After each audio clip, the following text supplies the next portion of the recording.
Hello, Renee Flamand here. You know, when we all grow up and we pick our partner, our life partner, and some of us have, we go through times where we have one partner or another partner or whatever, and maybe you're not somebody that has like a 50-year marriage. So you go through different partners. We're all different, right? You might like, I know people, friends of mine, they like a noisy life. They have something to do every night. They're out all the time. They want to be go, go, go, go, go. I hope they find a partner that complements that. Then you have people that are quiet. They're more reflective. They want to spend time at home reading. Quietness, solitude maybe, the two of you more so than being out all the time. I hope that people like that find somebody like that, right? You hope that you match up with somebody that has your needs in line. I in life am very obsessed with people that have been together a long time. And I ask anybody, I don't care, aunt, uncle, friends, parents, anybody. I always say, what's your secret? And I've been given a lot of answers. I've been given a lot of interesting answers. And my favorite answer, which I will get to in a second, got me to thinking about the narcissist. You know, you get told communication. That's a big one that people say, right? Communication. You get told compromise. You get told understanding. You get told empathy. The funniest one that I ever got that I just think is hilarious, and they've been together almost 60 years, very close family friend. This person's been in my life for 54 years. That's how much of a close family friend this is. She was so funny. I said, what is your secret? And she smokes. So she goes, Renee, you just can't hate each other at the same time. Well, we lost it. Because it's true, I guess. When you've been married that long, you know, the explanation is you go through time. I hate you, you hate me. Maybe they use that word, maybe they don't. But you go through times when you just are so angry at each other. She says, as long as you don't hate each other at the same time. Okay. That got me to thinking about the narcissist. Not only do they hate each other way inside, which prevents them from being able to love anyone else, they hate you all the time deep down inside because you are everything that they cannot ever be. You represent probably good mental well-being, solidarity. They see you having relationships with your friends and family that they can't attain. They're never quite in with people because they feel removed because there's something off about themselves. Even if they don't know what it is, they do sense something is different about themselves, which is why they never really fit in anywhere. Everything's always changing. Everything's always changing. Their groups of friends changes. Their job might change. Their partners change. Even if it's behind your back and you're holding down the fort for 20 years, you know they're out doing what they're doing. The only thing that you can count on with a narcissist is change, right? Consistent inconsistency is the only thing that you are guaranteed with a narcissist. Consistent inconsistency. There's never any regularity. There's never any steady flow. There's never a time that you can breathe or rest or exhale or fall into them or feel safe and secure, where it's going to be status quo for a while and nothing's going to be crazy and changing all around. Everything's always changing, shifting. They're out doing things. They're out trying to get something different going in their life. They're bored. It is an unbelievably unsettled life that you live when you live with a narcissist for all those years. And many of our viewers have and still do and have lived with a narcissist for years and years and years. It never gets to the point that there is, I'm thinking of one couple I know, it's a healthily married couple, over 30 years. They have a consistency to their life. They know when the weekend is coming. They talk to each other. They know, oh, what are we doing together? Not, oh, it's Friday night. It's time for the narcissist to go out with his friends. Friday night? You're in your 60s. You still do that? That's what we did in our 20s. They never get into a pattern of behavior which is solid and reliable and consistent, wherein you can even begin to discuss communication, compromise, understanding, and forget empathy. We know they don't have it. Personally, I don't want that life of consistent inconsistency, and I hope you don't either. I don't want that life. No way. I want to be able to count on someone. I want to be able to count on my life's pattern. And I'm not saying spontaneity isn't part of it and, hey, pack a bag, let's go here. That's not what I'm talking about. That's all well and good. But I'm talking about the big things in life that make a couple last. The big things in life that you should have in common, and your minds should meet somewhere where you can compromise and each get out of life what you want. That is never going to be a steady flow in the narcissist's arsenal of tools that they come up with. Ever. It's always going to be flitting around, flopping around, this one, that one, this time, that time, live here, live there, work there. And don't get me wrong, many narcissists have very successful careers, and it may not be different jobs and whatever.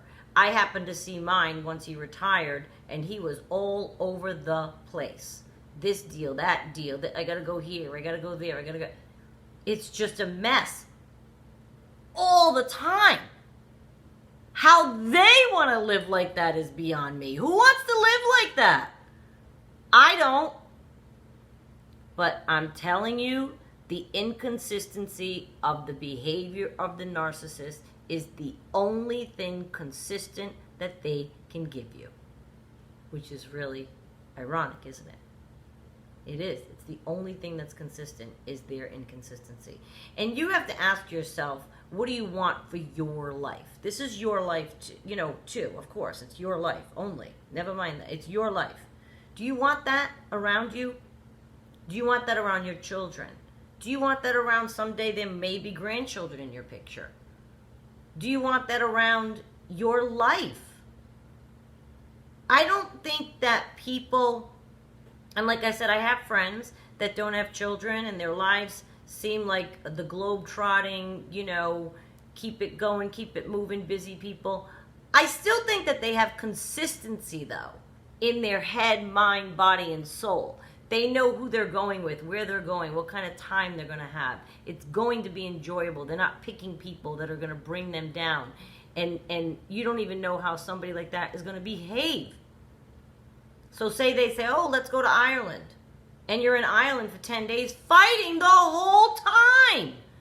Because inconsistency is the only consistency they have.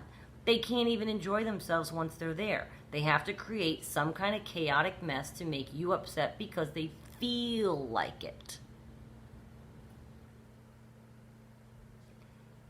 I can't imagine now that I spent time with somebody who hates himself so much. Because that's the glaring red flag, that they hate themselves inside so much that they create this false persona who has a grandiose view of themselves and all this fabulosity that they try to emanate out to the world. That's to mask what's going on inside. That is an internal inconsistency that they're dealing with. I can't believe I spent time with somebody like that I didn't see that.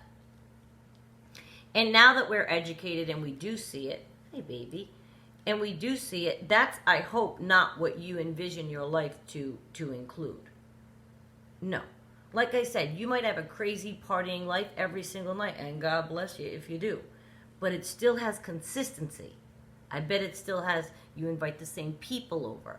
I bet that you have a pattern of some kind to your life. Maybe you have a certain league on a Monday. You have a card league or a golf league or you know what I mean? You have a consistency to your life. The narcissist can never, ever offer us that. Not in any steady, reliable fashion. The only thing they're ever going to do is flit about because they're searching. They're searching all the time. Constantly. I can't imagine that level of pressure that they put on themselves They want to find the rainbow, the pot of gold, the next supply, the next big deal, the next group of fabulous friends, the next person's boat they can go for a ride on. A boat ride? What are you, 14? You're getting excited about going on a big boat, are you? In your 60s, you should be able to buy your own boat, not be grabbing a ride on somebody's on a Sunday and sending me a video like it's a big old deal. It's pathetic. It's pathetic. And every single instance I think of regarding the narcissist brings me more and more to how pathetic their life is and how unsettled that must be, even if you're the person making the choices, i.e. the narcissist. It's so unsettled. They don't know from 1 week to the next week to 1 month to the next month, from 1 year to the next year, where their life's gonna be. Now, at 54 years old, barring changes that we go through, I know my life. I know my value system. I know where I live. I know about my daughter, where she is. I have friends, family. There's a consistency to my life that will always be around me. I'm a very loyal person. I have the same friends and family with whom I'm close since I was born. You know what I mean? Or some from childhood. There's consistency to my surroundings. And that's what I would bring to the table if I were to meet somebody. Oh, you want to meet my people? Okay, they're going to meet people that have known me 50 years. Not with a narcissist. You're meeting people they've known a month and they're telling you it's their best friend. Or one guy I knew, he was also 62. I think he was a narcissist now that I look back on another person that I dated several years ago. He was like 62 years old. He called his best friend somebody he knew 3 years. So you went to college in Connecticut. You went to, graduate school in wherever, Ohio, I think. You had a business in this place. You had a business in that place. And you've not collected anybody? You've not collected any people? The only people that were in his life were the people that he had gotten to know in the 3 years he had lived here. 62 years old? That's inconsistency. And he's probably, fast forward several years later, his entire circle has probably changed again. They don't attach to anything. They don't collect people. They try to collect us as bench warmers, but they don't collect any valuable, consistent, supportive friends and family around them. Generally, they don't talk to their family, one or more. There's a sibling that they don't talk to. There's a parent they don't talk to. There's reasons for that. Those people probably caught on to their shenanigans. And remember, our point of view is from the romantic partner. There's always a sister, a mother, a brother, a cousin. They're viewing the narcissist too, and they're going to get sick of their shenanigans. It's not only the romantic partners that feel and see and sense and experience all of the inconsistency that surrounds them. They're never true to their word. They're generally blowhards, like a blowhard, they promise you everything, they come through on nothing. Those are not qualities that people tend to want to be around. So they end up, that's why people fall off and they have to find a new group of people, a new audience for their stories, for their tales, to get their attention, right? Because when you met the narcissist, it was new, and they kind of come at you like this. That's what they do. There's something in them, isn't there? There's a magnanimous quality that they portray as having to mask what is underneath. But I don't want a life of inconsistency. No way. I've worked very hard to give myself a steady life. You behave in a certain way. You walk the straight and narrow. You make decisions that you think are proper and good for yourself and your family. Everything they do is about themselves, and the only thing you can count on is inconsistency. And I just wanted to bring that to your attention because it's true. Think it through with your narcissist, and you'll realize that is the only thing that they can give you, that they can promise you, that will be consistent, is change. They'll always be it's never going to be a regular, steady diet of reliability and living life in a responsible way. Never. And when I say never, I mean never. I just wanted to mention that.